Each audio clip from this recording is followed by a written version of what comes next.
Sir నమస్తే sir. అన్న నమస్తే, గుడ్ మార్నింగ్. మరి వికాస్ మండల్ సార్. అన్న చెప్పండి.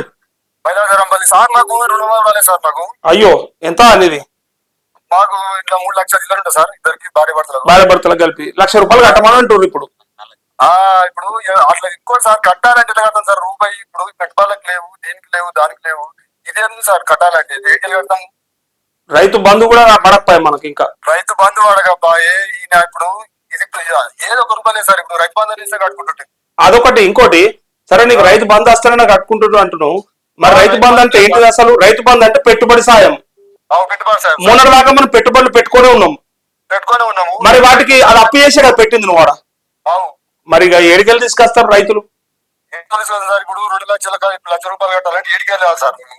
2కు 2. ఇప్పుడు ఒక అయితే ఇప్పటిదాకా ఫోన్ చేసిండు, 4.5 ఉన్నది నాకు, మొత్తం 2కు 2.5 అప్పు ఇవ్వాలి. ఇప్పుడు నేను వాడు తలిగిస్తున్నాడు, నేను బర్రెను కొనాలని అంటుండు. అవును సార్. ఇప్పుడు రైతుల పరిస్థితి ఏం సార్? అదే మాట్లాడుతున్నాం డైలీ. ఈ అమౌంట్ కట్టవలసిన వాళ్ళని కట్టకుండా ఏమైనా సొల్యూషన్ ఉంటే ఏమని చెప్పి ప్రభుత్వానికి రిక్వెస్ట్ పెట్టుకుంటా ఉన్నాం. ఇంకా కొద్దిసేపు అయితే డిమాండ్ చేద్దాం, ఇంకా అవసరమైతే ఫైట్ చేద్దాం.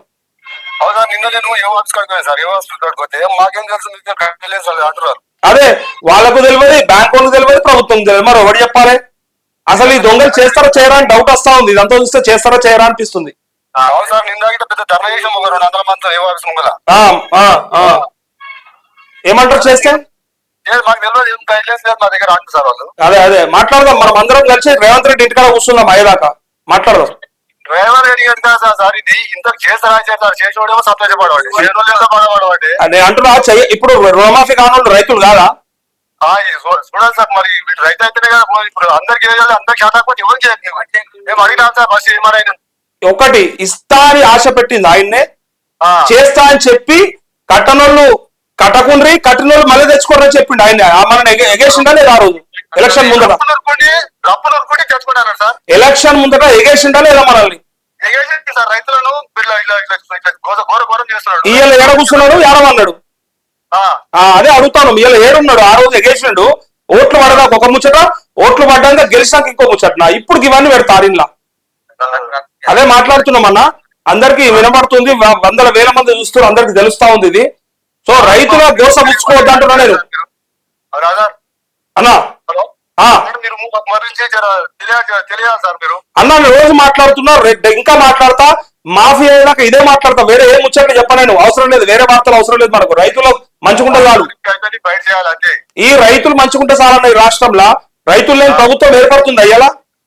ఏర్పడలేదు సార్. రైతు గురించి వాళ్ళకి పిగలేదు సార్. ఇప్పుడు ఏ సంతోషంగా ఉంది సార్. అంతా వాళ్ళు చెప్పేటప్పుడు చెప్తారు ఇక. లక్షల మంది ఆడోళ్ళు మొగోళ్ళు రోడ్ల మీదకి వచ్చేసారు. ఇలా పరిస్థితి ఏంటి? అదే పరిస్థితి. ఇంకోటి, వాళ్ళు ఏమైనా మాట్లాడేటప్పుడు ఎన్ని నీతులు చెప్తారు? ఎద్దేసిన వ్యవసాయం, రైతు వేసిన రాజ్యం బాగుపడుతుందా, మేము వస్తే బాగు చేస్తామని చెప్పుకుంటే నీతులు చెప్పుకుంటూ వస్తారు వచ్చినప్పుడు. అని చెప్పిన మాటలకే అన్నట్టు అనిపిస్తుంది. మనం కూడా కొంచెం టైం తీసుకుందాం, ఒక వారం రోజులు 10 రోజుల ఈ ఎక్స్ట్రా అమౌంట్ కట్టే వాళ్ళకి ఏమైనా డిసిషన్ తీసుకుంటారా లేదా చూద్దాము. దాన్ని బట్టి నేను మీకు రెగ్యులర్ గా అప్డేట్ ఇస్తా ఉంటా మీకు లైవ్ లా. సార్ ఒక ముచ్చట సార్, అన్న ఎక్స్ట్రా అమౌంట్ కట్టేటట్టు ఉండొచ్చు సార్. ఎక్కడ రైతులతో పైసలు లేవు సార్. 1 రూపాయి లేకుండా చాలా గరీబ్. ఎగ్జాక్ట్లీ అదే చెప్తున్నా అన్న. అట్లా ఒకవేళ కట్టాలంటే కూడా కొంతమంది చిన్న చిన్న అమౌంట్లు ఉన్న వాళ్ళు కట్టగలుగుతారేమో. అది కూడా ఎప్పటిదాకా మళ్ళా పంట వస్తేనే కదా పైసలు వచ్చేది. మనకేమన్నా దండ చేస్తున్నాం రోజు పైసలు పడడానికి. ఇవి కాదు ఇప్పుడు మొన్న నాట్లేసారు కదా మీరు, మొన్న నాట్లేసారు కదా. ఇప్పుడు ఆ పంట ఎప్పుడు వస్తుందన్నా? ఇంకా 4 నెలలు పడుతుంది మనకు. 4 నెలల తర్వాత ఆ పంట అమ్ముకున్నాక వాడు వేసిన పైసలు ఉంటే గప్పుడే మనం ఆలోచన చేయొచ్చు. కానీ ఇప్పుడు మన సంపద కాదు ఇదంతా. ఇప్పుడు రైతులు ఏడుకోవాలి సార్. ఇవ్వాలంటే ఇవ్వండి సార్. ఇప్పటి వరకు పెట్టుకునేది మస్తు అయిపోయింది. వాడు ఇవ్వలకు వచ్చాడు, రైతు బంధు లేదు, ఏం లేదు. ఇవ్వండి సార్. కరెక్ట్. ఎగ్జాక్ట్లీ నేను కూడా అదే అడుగుతా ఉన్నా. ఎక్స్ట్రా అమౌంట్ కట్టకుండా ఏమైనా సొల్యూషన్స్ ఉంటే చూడమని చెప్పి ఈ బ్యాంకులను కానీ బ్యాంకర్లను కానీ ఇటు పక్క ప్రభుత్వాలు కానీ రిక్వెస్ట్ చేస్తా ఉన్నా. అవసరమైతే డిమాండ్ చేద్దాం, ఫైట్ కూడా చేద్దాం మనం. చేద్దాం సార్. అది మరి మైలాజరంపల్లి మండలి జిల్లా తప్పకుండా మనం ఒక అందరం రైతులు రాష్ట్రం మొత్తం అన్నది ఒక వికారాబాద్ కాదు, రాష్ట్రం మొత్తం అడుగుతున్నారు నాతో రైతులు. కొంత 100,000 మంది అడుగుతున్నారు. అన్న ఒక టైం చెప్పురి, ఒక టైం ఒక డేట్ చెప్పురి, మేము వస్తాం, అందరం కలిసి మనం పోదాం, కొట్లాడదాం, ఫైట్ చేద్దాం అంటారు సార్. మేము ఎప్పుడంటే అప్పుడు సార్, ఎప్పుడు రమ్మంటే అప్పుడు, మీకు ఒక నాడు మాకు టైం ఎప్పుడంటే అప్పుడు ధర్నా చేద్దాం సార్.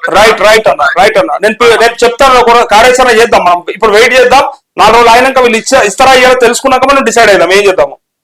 చూడు సార్ ఏమైనా కానీ ఎక్స్ట్రా అమౌంట్ కట్టాలంటే జర మీరు వాదించాలి సార్ బాగా. తప్పకుండా అదే మాట్లాడుతున్నా. ఏంటంటే మీరు సాయం చేయాలి సార్, మా కోసం నింపేయండి సార్. థ్యాంక్ యూ అన్న, థ్యాంక్ యూ.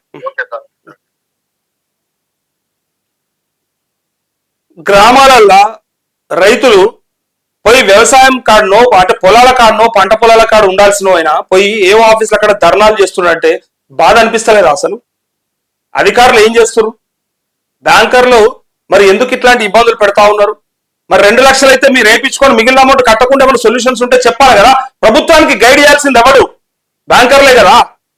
మా బ్యాంకులకు ఇంత రుణం ఉన్నది, సో మీరు ఇస్తారా 2 లక్షలు కాక ఎక్స్ట్రా అమౌంట్ ఉన్నది కదా, ఈ దాన్ని మరి ఏం డిసిషన్ తీసుకుంటారు?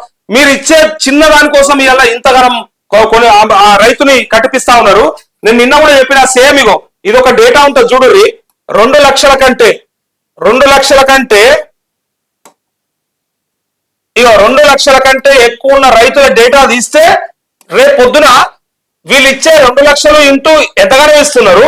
అంటే మనం మొత్తం కట్టేది ఎంత అనేది ఒక్కసారి చూస్తే అసలు ఇది బ్యాంకుల కోసం చేస్తున్న రుణమాఫియా, మన కోసం రైతుల కోసం చేస్తున్న మాఫియా తెలుస్తుంది.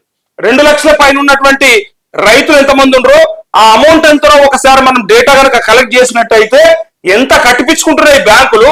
ఇలా బ్యాంకులను బతికేయడానికి ఇట్లాంటి ఒక పథకం తీసుకొచ్చారు రుణమాఫీ అని చెప్పి.